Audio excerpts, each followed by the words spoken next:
How to master UPSC law optional mains answer writing? Very simple. Get help from a topper's copy. Today we have Mr. AFI Jaydev's copy. Let's see how he has written the answer. Okay. So whether governor is a nominal head, that is the question actually. Let's see his answer. Despite the way the office of the governor has been treated in the past decade, it is actually of great constitutional significance and forms a crucial component of Indian federal structure. Now you have to understand the gravity here.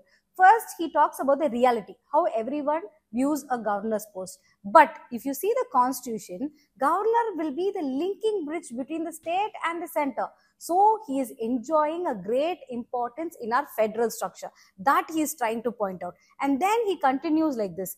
It is not an employee or the agent of the central government, that he is supposed to strike a balance between his major roles. We all know that he is a linking bridge, but he has to balance the work of the state government as well as the central government. So he is the balancing place that he is trying to say. And finally, he says that he is also bound by the advice of the Council of Ministers.